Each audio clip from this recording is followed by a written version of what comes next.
Welcome back to another video. Today's program is called Inter, and it's a little bit confusing. We're going to use an array to keep track of duplicates, and it will assist us with the printing. So write a program that takes two strings and displays without doubles the characters that appear in both strings in the order they appear in the first one. The display will be followed by a new line. If the number of arguments is not 2, the program displays a new line.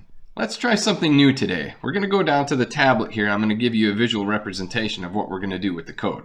Okay, for this problem, we're going to utilize an array. We're going to set the size to 256, but for visualization purposes, I'm only showing 26 total index positions here. You can see that they're outlined by this tab, and each index position, we're going to assume that we have 97 here, and then so on and so forth as represented by the blue values.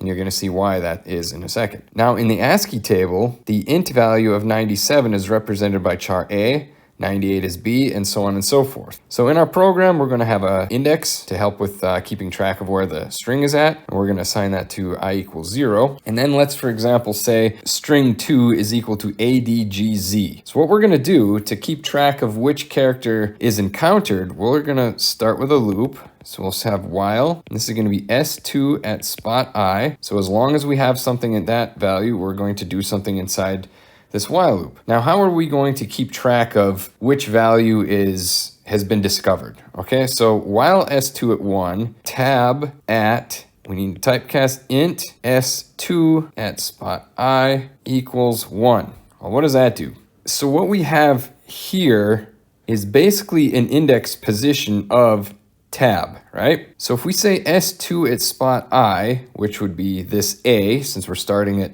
I equals 0, if we typecast A to an int, that is represented by ASCII 97. So this is really saying tab at 97 equals to 1. So when we go up here, we see that, all right, index position 97 is now equal to 1. Then we iterate again. Now we're at spot I equals 1. And we loop through. I equals 1 is represented by the D, which is int 100. So now we're at tab 100. So this becomes this. And we're going to repeat that all the way through S2, and that's going to tell us which characters we've encountered. And then we're going to go back and examine S1. We could have S1 equals, let's say that's what S1 looks like. So we're going to have a while loop again. While S1 at spot I, we're going to do something. But in this situation, we need to first check if the specific S1 at I has a char. And what I mean by that is if we say if tab typecast S1 at spot I equals 1, we're going to write the value. We're going to write S1 at spot I. But then we need to make sure that we're not printing any duplicates. So what we're going to say is tab typecast int S1 at spot I. S1 at spot I is going to equal 2. So that would change, since we're looking at D, which is 100, that would change this number 1 to number 2, okay? And we're going to keep doing this. So that's going to take care of that, and then we're going to iterate here, and that's going to be into that while loop.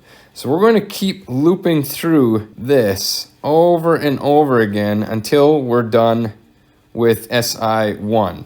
And every time we encounter a value, for example, this first D, we marked it as a 2. Now, since that index position is a 2, it won't satisfy this. And hence we'll skip it, and we won't print the duplicate. Now let's go check it out in the actual program. Getting started here, we need a tab of integers. We're going to say it's 256, and they're all going to be filled with zeros for starters, okay? Now we need a positional iterator, int I equals 0. So the first thing we want to do is we want to iterate through the second string and fill up the tab, okay? So while S2 at spot I, and we are just going to say tab int, and that's S2 at spot I is going to equal 1.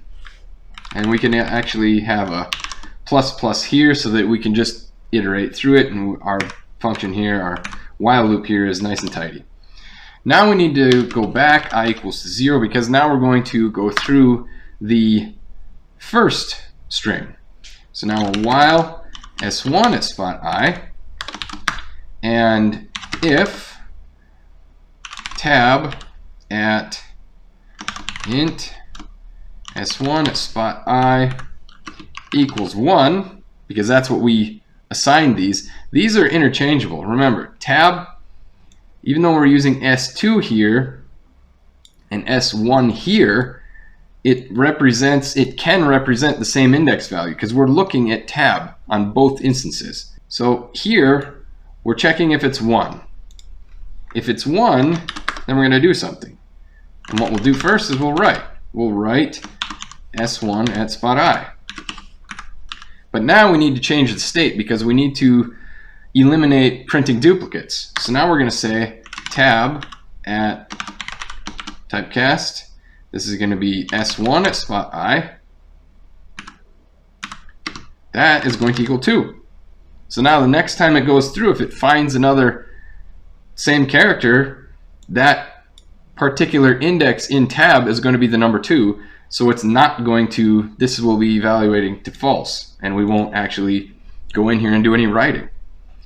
So tab in s1 at I equals 2, okay, I plus plus, and that should be it for the print chars. Let's compile it up and check. Enter. Okay, let's take one of these. Okay, that looks good. More complicated, it's got a lot of duplicates here. Yeah, out. Okay, we'll just copy this, paste it underneath there. That looks good. This one, Rhine, we don't need to copy that one into C. And then A that out with nothing, cat E. And you're done with enter. That one was a little fun one, a little bit hairy, but once you get understanding how these index spots work, you can manipulate them pretty well. Hope you enjoyed this video. Hope you learned something. If you did, consider subscribing, smash that like button, and I'll see you in the next video. Bye.